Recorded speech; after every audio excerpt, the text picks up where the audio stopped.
আসাদ চৌধুরীর নাতি এই আজিম চৌধুরী এত অল্প নেশায় কোনো অঘটন ঘটায় না।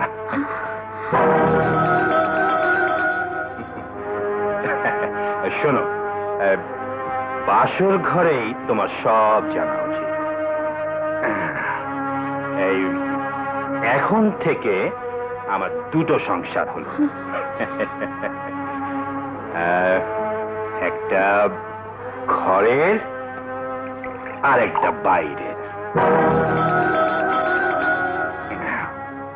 ঘরের সংসারের বউ হলে তুমি, আর বাইরের সংসারের বউ না বউ না, খেলার সাথী হলো অনেক মেয়ে, যারা মাছির মতো আমার পেছনে ভন ভন করে বেড়ায়।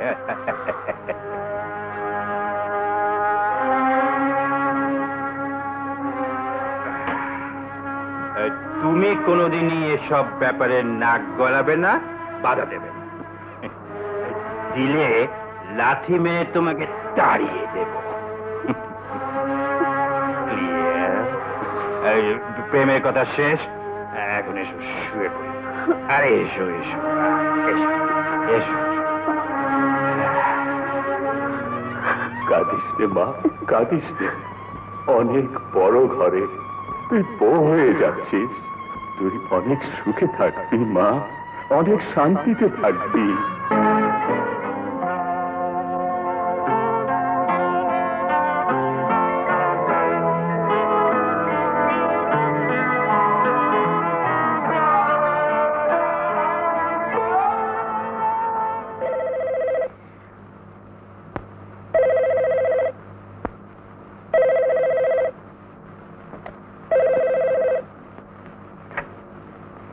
ডার্লিং, তুমি হুট করে বিয়েটা করলে কেন বলো দেখি? আমরা তোমার কোন চাহিদা পূরণ করিনি বলো? চুপ করে থাকলে চলবে না, বলতে হবে। কি এমন জিনিস তুমি আমাদের মধ্যে পাওনি যার জন্য বিয়ে করতে বাধ্য হলে? বলো, উত্তর দাও। কাকে চাচ্ছেন আপনি? এটা কি 406737 না? হ্যাঁ, আমি আজিম চৌধুরীকে চাচ্ছি। উনি এখন ঘুমিয়ে আছেন।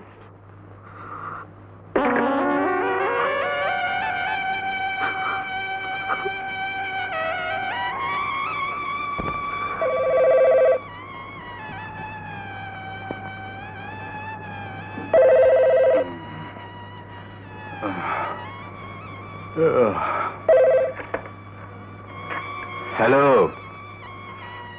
কে সুইটি?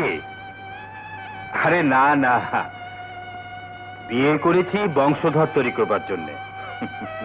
তোমরা আমার যেমন ছিলে তেমনি আছো। কি বললে? হানিমুন ক্লাবে রাত 9টায়? ঠিকই দেখবে। I am with you. বিশ্বাস করো ডার্লিং, তোমরাই আমার সব। আরে বউ হচ্ছে দারোয়ার, মানে ঘরের চৌকিদার, সন্তান উৎপাদনের কারখানা।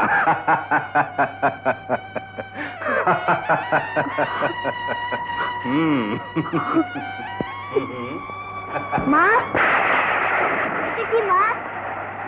রাজু, এসব ধরতে নেই বাবা। কেন মা? বাবা তো প্রত্যেকদিন এখান থেকে পানি ঢেলে খায়। আমাকে দাও, আমিও খাবো। ছি বাবা, এসব খায় না, এসব খারাপ। খারাপ তো বাবা খায় কেন? রাজু, বড়দের জন্য এটা খারাপ না, কিন্তু ছোটদের জন্য খারাপ। তুমি আর কোনোদিন এটা ধরবে না। কোনোদিন ধরবে না। ওই বুঝি তোমার বাবা এলো, চলো তোমাকে ছুঁয়ে দিই। চলো। এমন বন্ধু আর কে আছে তোমার মতো মিস্টার? কখনো বা ডার্লিং, কভু তুমি জননী, কখনো বা স্নেহময়ী সিস্টার। মদ হচ্ছে সুখ, মদই হচ্ছে শান্তি। এমন বন্ধু আর কে আছে তোমার মতো মিস্টার? কখনো বা ডার্লিং, তুমি ঘুমিয়ে পড়ো। জননী, কখনো বা স্নেহময়ী সিস্টার।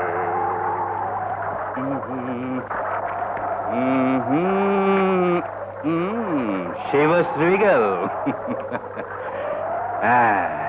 এমন বন্ধু আর কে আছে তোমার মতো?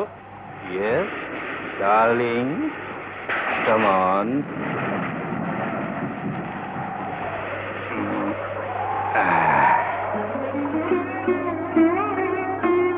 তোমাকে আমাদের এই 8 বছরের সংসার জীবনে কোনোদিন কোনো অনুরোধ করিনি। আজ একটু অনুরোধ করছি, কে? তুমি আর মদ খাবে না। মদ খাবো না, তবে খাবো কি?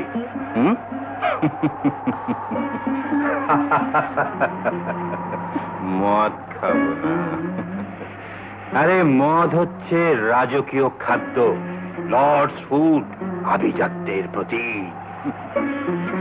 মদ আর মেয়ে মানুষ না থাকলে সমাজে কোনো স্ট্যাটাস থাকে না, সামাজিক মর্যাদা ক্ষুণ্ণ হয়।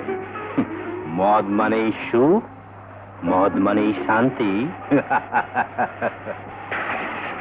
নাও খেয়ে দেখো, মদ খেলে তোমারও কোনো ক্ষোভ, কোনো দুঃখ থাকবে না, তোমার ভালো লাগবে। আমার ভালোটা আমাকে বুঝতে দাও। আমি শুধু তোমার সন্তানের মঙ্গলের জন্য তোমাকে মদ খেতে নিষেধ করছি। ওর কচি মনে আজ মদ নিয়ে প্রশ্ন দেখা দিয়েছে। So what? জমিদারি নেই তাই বলে তার ব্যবসা শেষ হয়নি। সমাজে আমি একজন বিরাট ব্যবসায়ী। আমার ছেলে মদ খাবে না তো কি শরবত খাবে? রাবিশ! ওসব খ্যানখ্যানি বাদ দিয়ে এসো, এসো।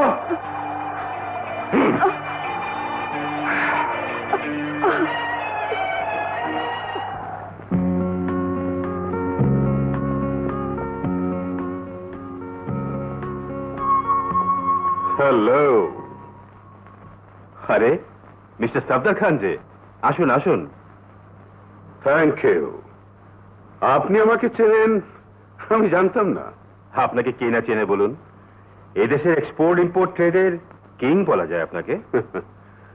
অথচ আপনি আমার বিজনেসে ভাগ বসাচ্ছেন। আরে না না, আপনার একচেটিয়া মুনাফা করার ইচ্ছেটাকে আমি ভেঙে দিচ্ছি। আপনি আমার বাইরের রূপটাকেই চেনেন, ভেতরটাকে এখনো চিনে উঠতে পারেননি। তার মানে? আপনাকে একটা কথা বলতে এসেছি। রেলওয়ের ইঞ্জিন ও বগি সাপ্লাই যে টেন্ডারটা আপনি জমা দিয়েছেন, ওটা উইথড্র করে নেবেন। আমি দেখব যাতে আর্নেস্ট মানিটা আপনি ফেরত পান। আই এম রিয়েলি সরি, আমি আমার আর্নেস্ট মানি রিফান্ডের ব্যবস্থা করতে পারবো না। What you mean? রেলওয়ের কাজটা আমি করব। Now please get yourself out.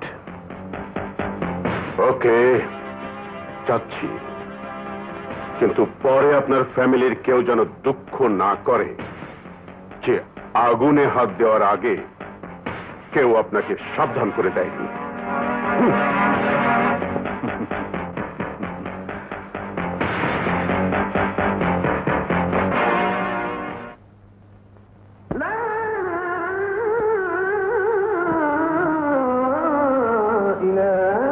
Begum সোনা, পুরুষের মদ খাইছে, কেন জানি করতেছে। জলদি আহেন। মদ হচ্ছে সুখ, মদ হচ্ছে শান্তি, মদ হচ্ছে দাঁড়া, তুমি মদ খেয়েছিস, তোকে মেরে ফেলবো, তোকে মেরে ফেলবো।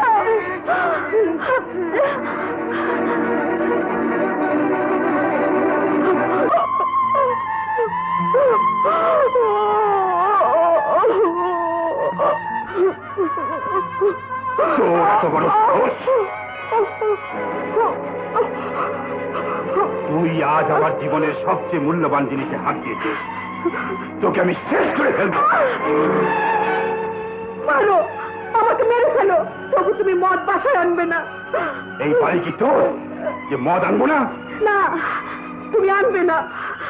এখন শুধু মদ নয়, কাল থেকে বাসায় পাইজি নিয়ে আসবো, ঘরে জলসা বসাবো, নাচ গান মদের ফোড়া সাজাবো।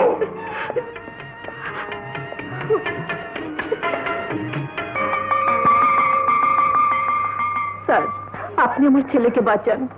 যেমন করে হোক হোস্টেলে একটা সিট দিন। যত টাকা লাগে আমি দেবো স্যার। টাকা তো বড় কথা নয়, মানে কথা হচ্ছে গিয়ে আপনি মহান শিক্ষক, আপনি সমাজের পিতা। সমাজে একটা ছেলের জীবন নষ্ট হয়ে যাবে, সেটা নিশ্চয়ই আপনি চান না। তা তো নিশ্চয়ই। আপনি আমার রাজুকে বাঁচান। ও বর্তমান পরিবেশে থাকলে নষ্ট হয়ে যাবে। আমি আপনার হাত ধরে মিনতি করছি। আচ্ছা আচ্ছা আচ্ছা, অল রাইট, আপনি রাজুকে নিয়ে আসুন, দেখি কি করা যায়। এক ভয়ানক দুশ্চিন্তা থেকে আপনি আমাকে মুক্তি দিলেন।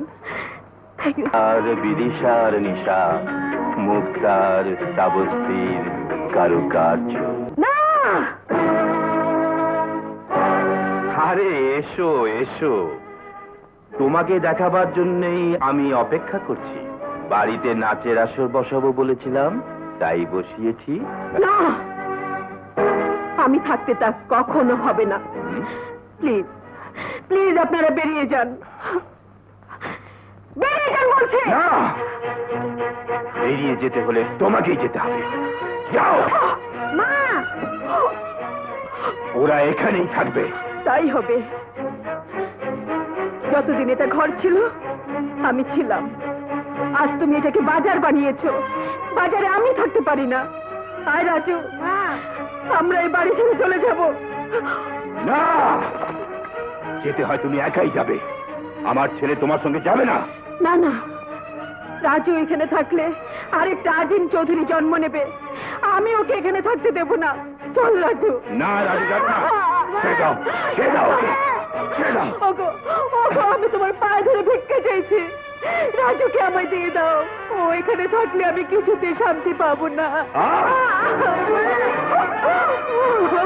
রাজু আমার ছেলে, ও এখানেই থাকবে, তুমি বেরিয়ে যাও। রাজুকে আমি নিয়ে যাবই। দেশে এমন কোনো আইন নেই, এমন কোনো নিয়ম নেই যে মায়ের কাছ থেকে ছেলেকে তুমি অন্যায় ভাবে রেখে দিতে পারো। আমি আদালতে যাব। যদি পারিস আদালত থেকে রাজুকে নিয়ে যাস। রাজু, রাজু, রাজু, রাজু, মনে রেখো আজিম চৌধুরী, আজ আমার সাথে যে ব্যবহার তুমি করলে, একদিন আমার ছেলেও তোমার সাথে সেই ব্যবহারই করবে। তার মায়ের অপমানের প্রতিশোধ সে নেবে। আয়।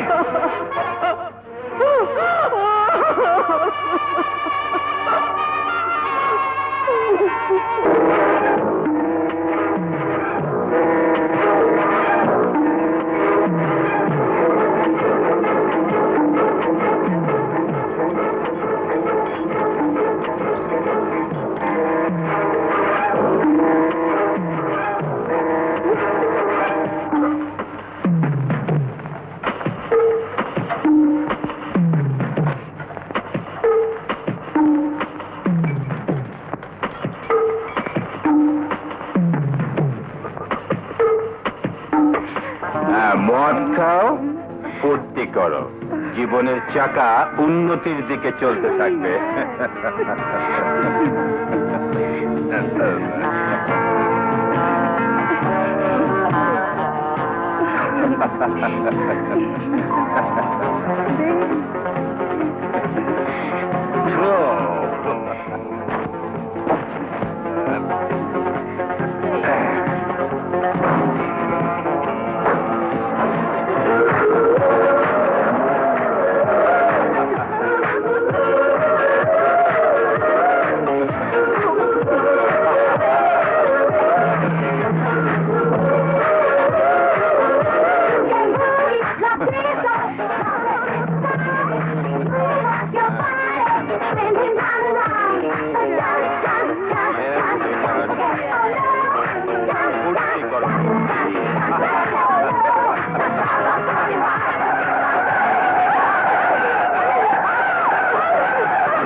ডাক্তার সাহেব, আমি দুঃখিত, আপনাদের পেশেন্ট বেঁচে গেলেও বোধহয় সারা জীবনের জন্য পঙ্গু হয়ে থাকতে হবে।